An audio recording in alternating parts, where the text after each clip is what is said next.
और अब न्यूज की पाठशाला में टेक्नोलॉजी की क्लास।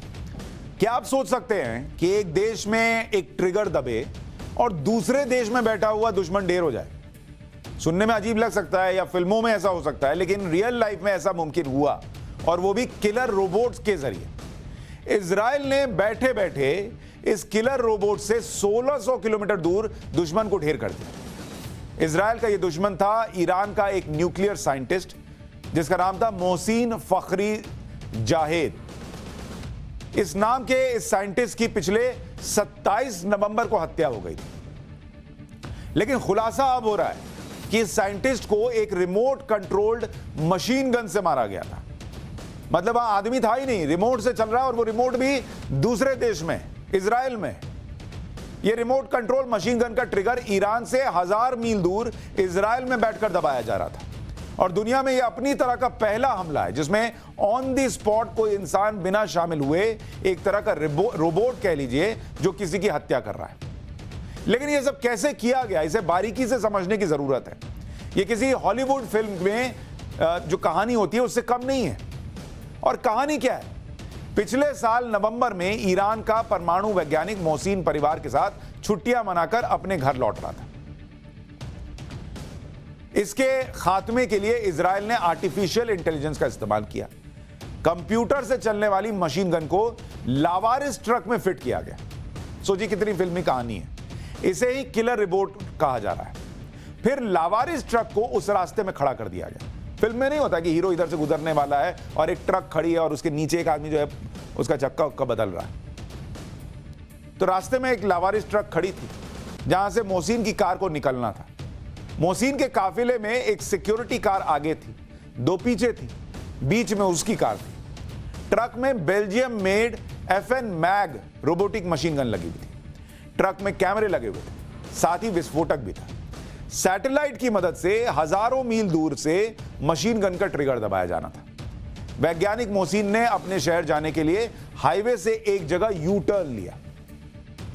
इसी यू टर्न पर ही एक स्पाई कार खड़ी थी जिसमें कैमरे फिट किए गए थे। इन कैमरों ने मोसाद के एजेंट्स को यह जानकारी भेजी कि काफिले में मोहसिन कौन सी कार चला रहा है। मतलब पार से गुजरी होगी, उधर वो खड़े होंगे, उन्होंने अंदर देखा, अच्छा ये वाली कार मोहसिन चला रहा है। मोहसिन के साथ आगे की सीट पर उनकी पत्नी थी। इस बात का पूरा ख्याल रखा जाना था कि हमले में मोहसिन के परिवार को कुछ नहीं होना चाहिए। दोपहर 3:30 बजे मोहसिन की कार उस जगह पर पहुंची जहां कंप्यूटराइज्ड मशीन गन ने निशाना लगाया। जैसे ही मोहसिन के काफिले की सिक्योरिटी कार आगे बढ़ी, उसी वक्त मशीन गन से ट्रिगर दबाया गया और गोलियां चली। मोहसिन की कार रुक गई। कार के शीशे से होते हुए मोहसिन के कंधे पर गोली लगी। 1 मिनट में 15 गोली फायर की गई और मोहसिन ने वहीं पर दम तोड़ दिया। हमले के साथ ही ट्रक को धमाके के साथ उड़ा दिया गया ताकि कोई सबूत ही न बचे। भाई जब कुछ मिलेगा तब तो आप कीजिएगा, भाई दावा कि इजराइल ने मार दिया और उसने मार दिया। इजराइल की खुफिया एजेंसी मोसाद का ऑपरेशन तो सफल रहा, लेकिन यह ऑपरेशन इतना आसान नहीं था क्योंकि मशीन पर पूरी तरह भरोसा नहीं किया जा सकता। कई तरह की मुश्किलें सामने आती हैं, जैसे कंप्यूटराइज्ड अटैच मशीन गन को ईरान के अंदर कैसे लेके जाइएगा, वहां भी तो सिक्योरिटी होगी ना। तो मशीन को टुकड़ों में ईरान के अंदर ले जाया गया, फिर ईरान में ही उसे रीअसेंबल किया गया, तोड़ के ले गए और वहां रीअसेंबल करके बना लिया। दूसरी चुनौती थी कि इस हमले को रोबोट के जरिए अंजाम देना था, इसलिए हर बारीकी को ध्यान में रखना था। जैसे चलती कार पर सटीक निशाना लगना चाहिए, फायर ऐसा करना है कि बीवी को गोली ना लगे। आर्टिफिशियल इंटेलिजेंस का काम बहुत बारीक था। कैमरे से तस्वीर ले रहे हैं आप, सैटेलाइट के जरिए स्नाइपर को तस्वीर भेजिए, फिर स्नाइपर मशीन गन का ट्रिगर दबाएगा। इन सब में 1.6 सेकंड का गैप था, मतलब करीब 1.5 सेकंड का। 1.5 सेकंड का गैप होने का मतलब था कि टारगेट मिस हो जाएगा। अब आपको ये गैप कैसे होता है? कभी कभी आप देखते हैं, हम लोग इंटरव्यू लेते हैं, इधर सवाल पूछते हैं, उसके बाद वो 2 सेकंड बाद आदमी जवाब देना शुरू करता है, वो गैप होता है। वैसे ही यहां से 1.5 सेकंड का फर्क है कि गाड़ी अगर आप समझिए कि वहां रेड लाइट पर दिख रही है, तो हो सकता है कि 1.5 सेकंड पहले का वीडियो पहुंचे और वो वहां रेड लाइट पर पहुंची ना हो। आर्टिफिशियल इंटेलिजेंस की मदद से इस कमी को भी दूर कर लिया गया कि निशाना टाइम पर लगे। तीसरी चुनौती, मोहसिन के साथ उनकी पत्नी कार में बैठी थी, दोनों के बीच में बहुत कम दूरी थी। इस दूरी को ध्यान में रखते हुए निशाना लगाना था। तो ये सब को देखते हुए ये पूरा अंजाम दिया गया।